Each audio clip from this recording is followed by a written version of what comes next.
Hi beautiful people, this is Inspired with Seed and Zoe, and today's topic we are going to talk about in-laws.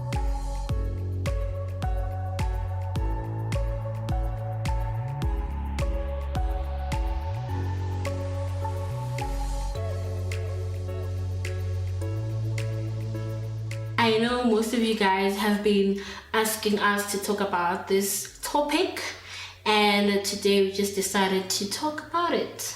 I feel like this topic, more people though, especially married people, even unmarried people, they will come and want to actually know more about it, because it's what's currently happening. If you are not married, you are maybe seeing your dad or your mom being treated unfairly by the in-laws. By their in-laws. So it is vital for even people who are not married to get this information or to be alert. Read other books as well, watch other videos, just to equip yourself. Because it is something that you don't want to just experience. Yes, and I feel like even when you're not married, it is important to equip yourself about marriage for in case you get married. Because these kind of things, when we see them happening to our parents, we get afraid. We get scared to marry. We're like, if this is how marriage is, I'd rather not get married. If I'm seeing my mother or father being treated this way by my grandparents, then I'd rather not get married. What if I'm going to be the victim again, of that kind of abuse? Because it is abuse after all. That's true. Yeah. Well, I have a note here that says when you're married, we need to honor our parents. Yeah. And parents are eventually your in-laws. Yeah. So in-laws are a blessing, actually. God intended them to be a blessing. Yeah. Because T.D. Jakes once said something, it's like, if you get married, you're marrying the whole family. He was talking about it in a sense that everything that has been planted in that person's mind, you're going to experience in the marriage. You understand? For example, the other day we were talking about my dish habit, like when I'm cooking. Like I cook first, then I don't wash all the dishes at once. When you cook and you wash at the same time. Then you said it is something that has been taught to you. The blessings of the in-laws. If your parents did not teach you that, I would not be able to experience that blessing. That's why I'm saying in-laws are a blessing, actually. They are made for God. Maybe a foundation in our marriage, in a beautiful foundation. That is so true. And again, I am really glad that my husband highlighted the fact that we need to honor them. But then again, I feel like, some parents, they feel entitled to this verse and they end up abusing it and misinterpreting it. When I feel like when the Bible says honor your parents, so that your days can be added in life, it certainly means that you can honor them with anything. You can honor them with respect. It's a must that you honor your parents with respect. It's a must that you honor your parents by helping them by carrying their hands when they need a hand, and by loving them. By loving them, you are showing that you are honoring them. But then you'll find that in some in-laws or some parents, it's only one thing that they feel ubuti, you are honoring them. When you give them that thing, it's money. The thing is, honoring your parents does not mean I don't have to disagree with you. I can honor you and disagree with you. You understand? Your parents, my parents can have a view about our marriage, how to raise our children, how to do our finances, but I can choose to say, no, I love you and I respect you. I won't talk bad about you and other people, but that is honoring you, but I disagree with you when it comes to this. That is part of... It's respect. Respect. In fact, that's even respect, because respect doesn't mean that you have to go with everything. Respect is you showing that you love them when you tell them the truth. Confronting them about a certain issue that does not sit well with you. Yes. And you know what? that helps a lot in conflict, you know, because there's always, well, if there are 2 or more people involved, there's always going to be a conflict. Yeah. There's going to be a conflict between you and I. There's going to be a conflict between us and our in-laws. Yeah. But what matters the most is how do we deal with that conflict. I feel like the devil is really attacking us there. Yeah. How do we deal with that conflict? Whereby you find out that in that conflict we become disrespectful to our in-laws, or maybe our in-laws take advantage that we are kids, and so they want to, you know, poke around our marriage. You understand? Yeah. So in terms of conflict, it is great for everyone to know boundaries. Yeah, that's true. You know, and it is your responsibility as a couple to establish that. Yeah.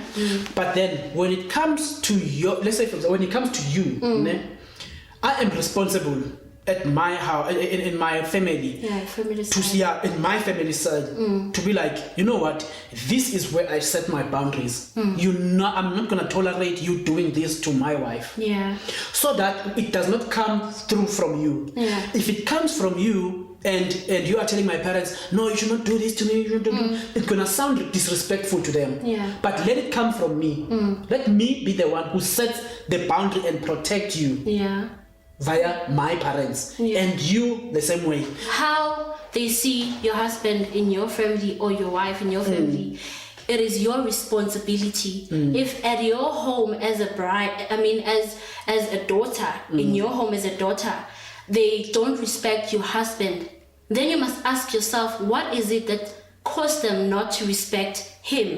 It is you that caused it, not for them to respect your husband. How you treat him when they are around, how you talk about him in his absence when you're with them, you know, those things, they kind of set up an atmosphere how they will look your husband. You know, if when you are with your mom and maybe you have a conflict with your husband, uchuga husband yakho with all sorts of names, you know, you are insulting your husband, umbiza ngayo yonke nje into nje emhlabeni ongayithola, like nenhloko enkulu, this and that, I don't know why he is so stubborn, I don't know, like those type of things, they are a seed in your family for them to see your other spouse a certain way, not to ever respect him. So it is so important. I'm not saying that, you know, other people, they sort of misunderstand what I'm saying.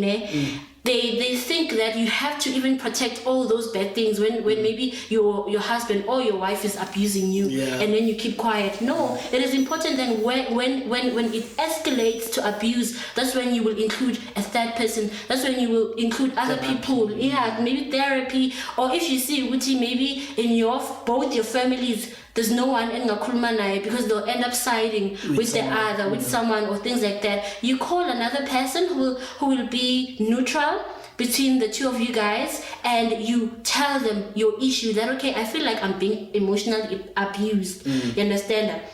I feel like this person is always swearing at me, things like that. So I feel like we need to have discerning spirit so that we can be able to draw the line. Especially when it comes to, you know, women and their moms and their mothers.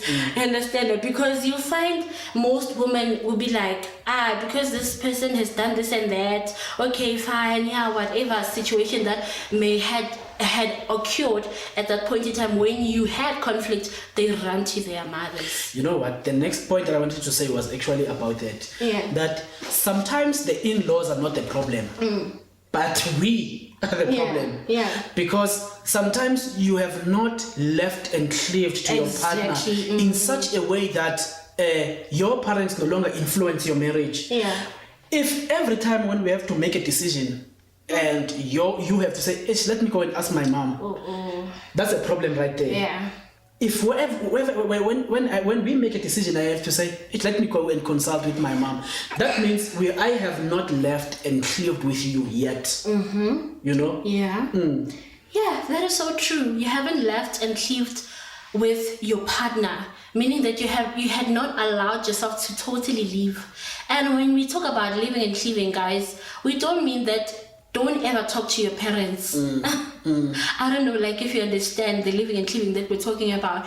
We're talking about the fact that you no longer stay with them to can make decisions for you. With them, or allow them to make decisions for you.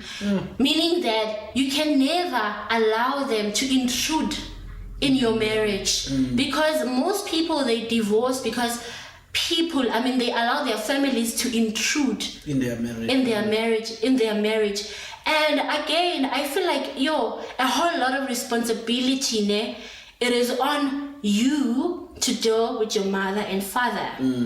It is on, if my husband has to sort of, like he mentioned that earlier, that if maybe I'm having a problem, maybe let's say my mama Zala said something awful, something that I didn't love, and maybe he was there, he was present in the room. My husband should be the one who fixes it. I shouldn't be the one fixing it. Yes. Even in my presence, he should be like, no, mama, don't speak. Don't talk to Ntlantla the way you are talking. That's not acceptable. We can't allow that. You can't be insulting my wife in front of me. But if you permit it, Shem, I doubt Uguti, your marriage will make it, because the other partner will start feeling inferior of your family. Yeah. When now they are around, they won't know how to act around your family. I mean, things happen, there are funerals, and it's not a matter Uguti, you won't see them. That's why TD says you marry the whole family. Yes, like you don't marry them because, how should I put it? I have my own version of it. You marry into the family. You don't marry the family because you married their son. You married into that family, and you stay with your husband while else you married into their family, meaning that you do not even despise that they are your husband's family. You do not, they are part of his life. Even if you can call them relatives after getting married, but you do not despise the fact that it is his mother, it is his dad. It is her mother, it is her dad.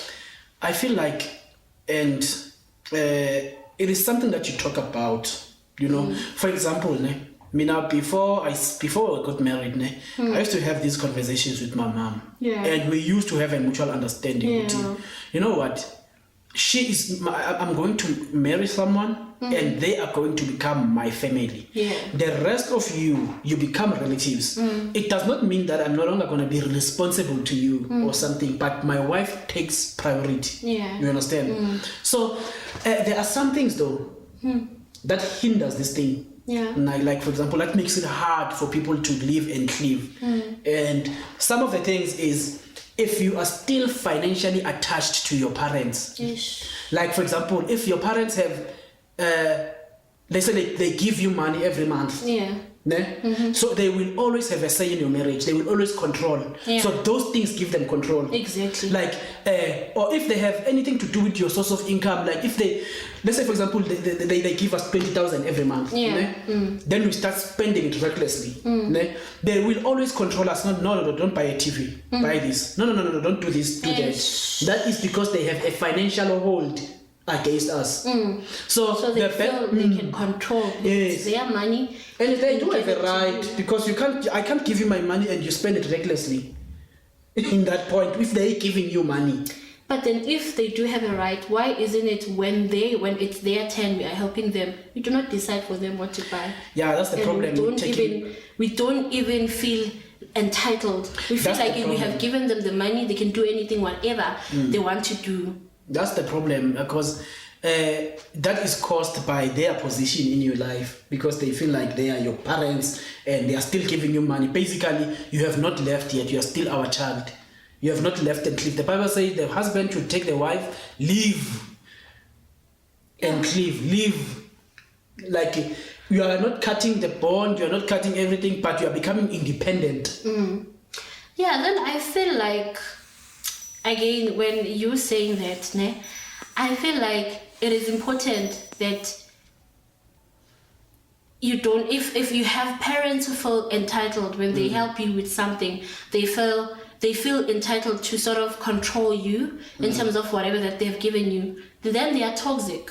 Because when you give someone something, you don't have a right to feel Uchi, it is still yours and you can control someone.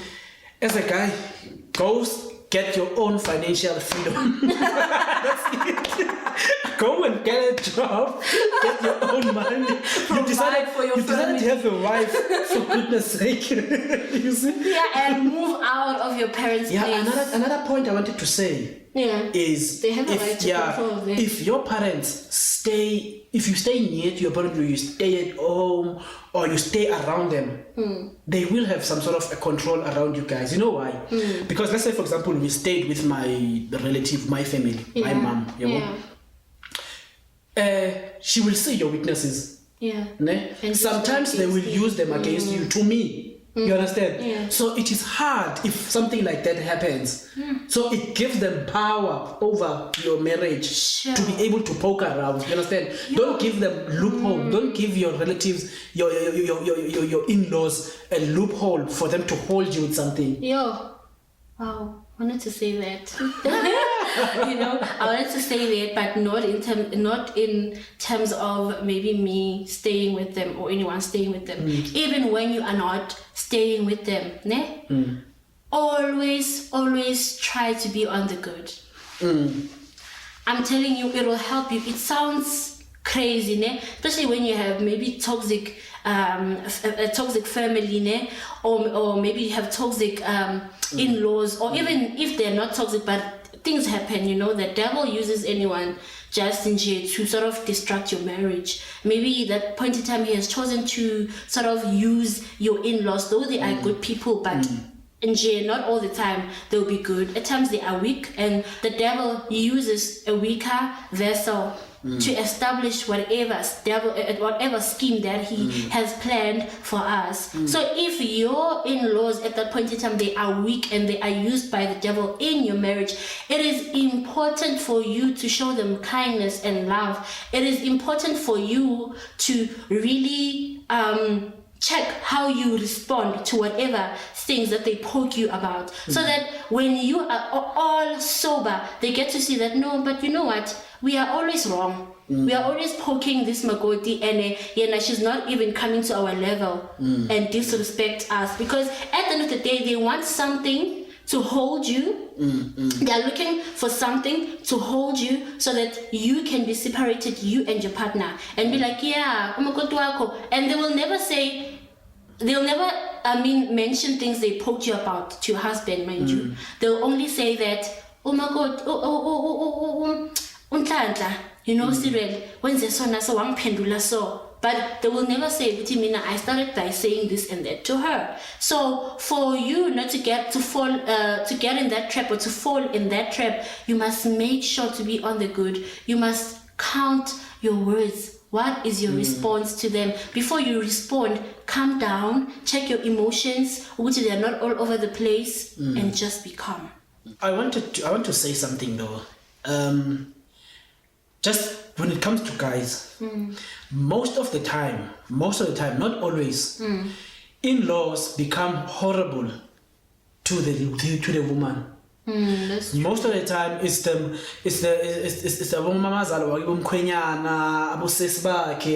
attitude towards the woman. And the thing about guys is, we do have soft spots for our families, so be cautious if your wife tells you something about your family. You understand? Be cautious, because sometimes you might think, I'm claiming it's her, but let me not entertain this, of which that is building a wound in her heart. Then one day umuntu packs up their bag and go. She leaves him. I was watching another video, I forgot when, this lady was busy crying and complaining and be like, you know what, my husband does not do anything and does not say anything, and when I talk to him, it feels like I'm the one who's wrong. When I tell him about what is happening, like what the in-laws are doing to me, what they are saying behind their back. So it brings me to another point. It says, actually I want to highlight this point. You are responsible of protecting one another. You are responsible of protecting one another. If I don't protect you from my mom and my family, and for example, I know their problems, You know, I know their weaknesses. You know, I know the kind of language that they use. You know, I am responsible of protecting you to them, from them. You know, Nem, as you are talking, I was watching this other, I think she's a doctor or something like that. Like she specializes on talking about toxic people, things like that. And there's something that she mentioned, especially about in-laws and you getting into a relationship whereby you get married. She mentioned something I feel it needs to be done. It is important that while you are still dating, you ask your partner, you know, they give you that sense of awareness. You understand how their family is, how their mom is, how maybe their sisters are, whatever their siblings are, so that you get a picture of what's gonna happen. Because like that lady said, if they don't highlight you, you know, or maybe they choose to be ignorant to whatever they know, you are going to suffer, because it might be that when you get married, it's like you are thrown into a lion's den and you are not prepared.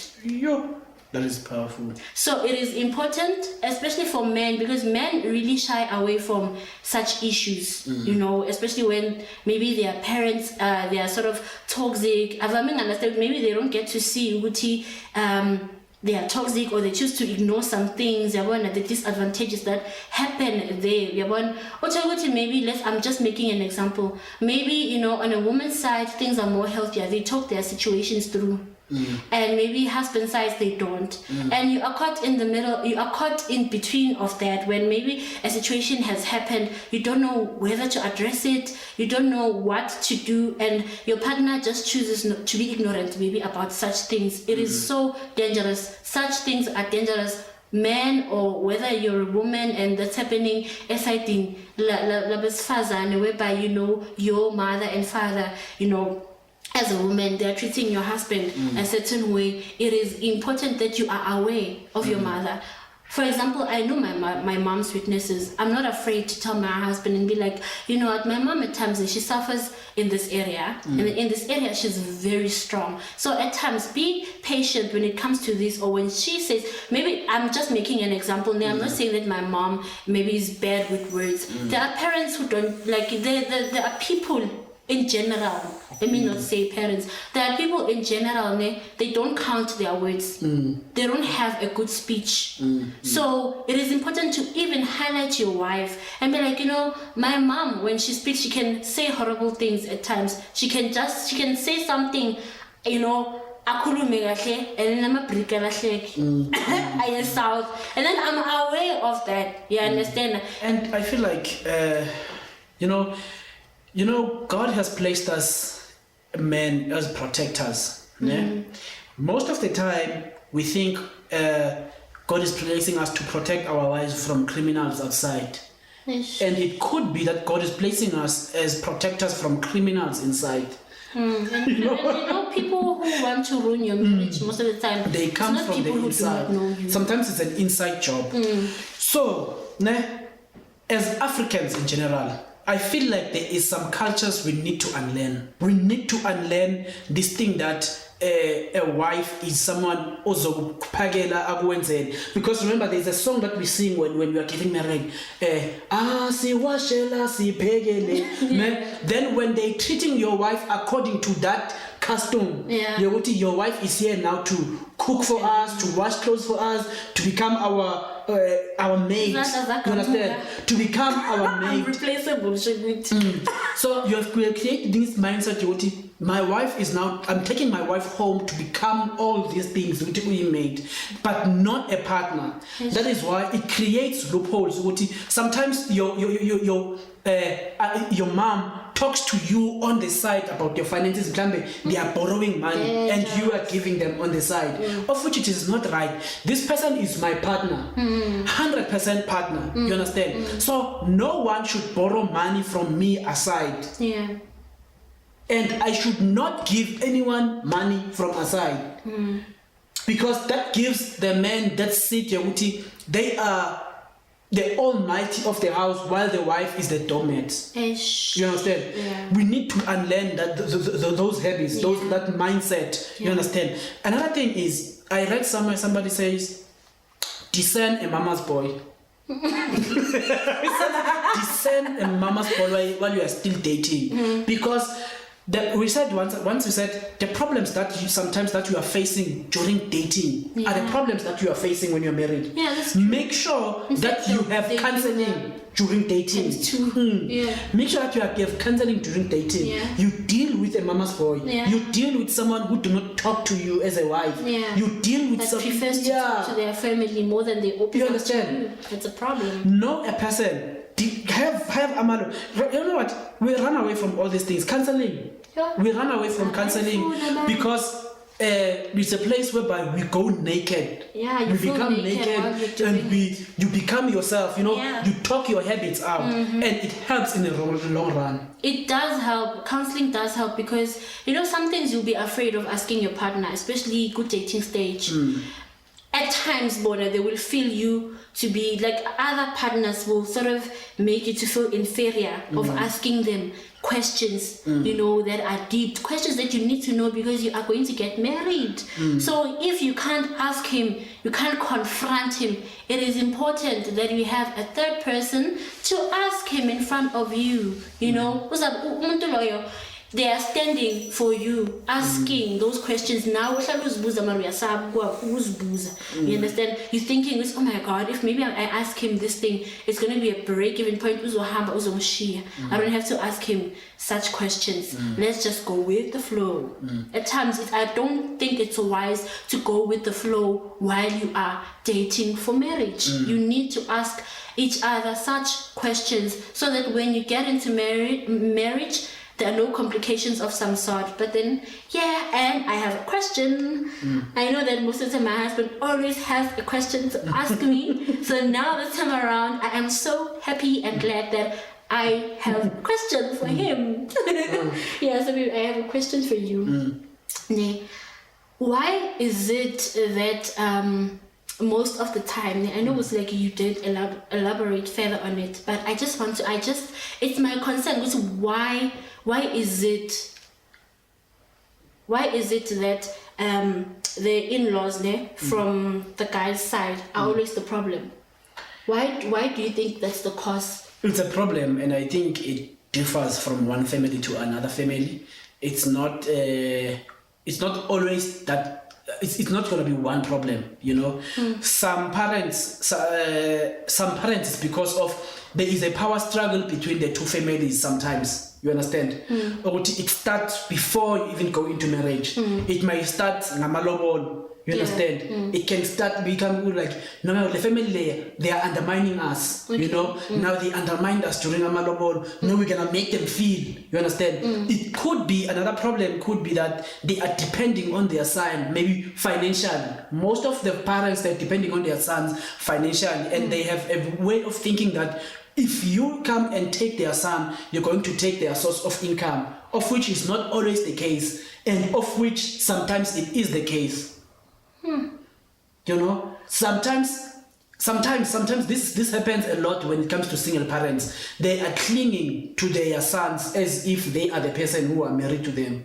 And their sisters as well. And the guy's sisters, I've seen that happening. And the guy's sisters, whereby they're like, they behave as if the boy child is their husband. And I actually watched a clip, and the guy says that sometimes that happens because some of them are jealous. Some of them are jealous of what you have.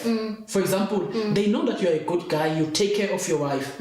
So they themselves, they were never taken care as much as you are being taken care of. You understand? So sometimes it happens. So it's not one source of it. Yeah. I think it has been elaborated perfectly. It has been elaborated perfectly. And again, I just want to talk to those women who are wounded, especially by their in-laws, or maybe guys that are wounded by their in-laws. I feel like, more than anything else, God is there for each and every one of us, and He loves us all the same. And most importantly, He doesn't want us to take offense and really meditate upon it and put it in our hearts. because now you'll end up having hate towards your in-laws, and that's not what you want. In as much as maybe there's gonna be that one person who's not talking to you, who doesn't even bother themselves, they don't care. Gucci, you as a person, you married into their family, they just don't care. It's important that you make peace, number one, with how things are. Don't be wanting to sort of force things and push things, because you'll end up even hurting yourself more, especially if those in-laws are toxic. Continue praying for them, love them from a distance. Don't force yourself. You understand? You know, there's this other lady, and she was braiding my hair, and she told me that she was divorced and things like that. You know, I know that at times people can, you know, my previous pastor, you know, used to tell me that when I told her that, you know, okay, fine, I'm dating to get married, things like that and all of that, she told me that there are people who will come in your life and they are broken, you know, they never got a proper relationship from men, or their marriage in G was toxic all the way, and then with their head they never released that head to God. So when they come to you and they hear you out, you are young and you are like, I'm getting married, they'll be like, yo, they will start advising you according to their brokenness. So you must have discernment spirit and be like, you know what, my husband is not all men.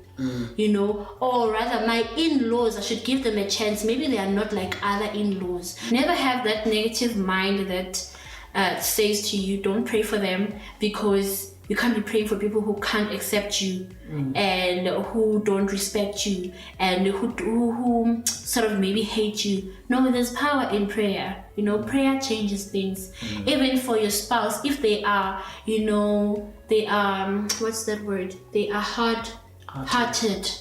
If they are hard-hearted, especially when it comes to their parents, you know, they hold them close to their lives in such a point whereby they don't want to sort of hear negative things about them. And when you tell them that no, they hate me, they do this, and maybe when they choose to ignore you, pray about it. Pray to God so that God can reach out to their hearts, your spouse's heart. So make sure that you are always positive, you're always on the good. The Bible says that even in bad situations, it is important that you are in the good. It is important that you don't stop doing good. Do good by them. You know, buy your mother-in-law gifts. If you were buying her gifts and then now she changed, continue buying the gifts, continue loving her. You know, love conquers all after all. When I come with love, if they come with evil, when I come with good. Yeah. Thank you so much for joining us. We really appreciate you. Thank you for liking, subscribing, commenting on our YouTube channel. We really appreciate you. Thank you so much. Yeah, we wouldn't do this without you guys. Thank you. Bye.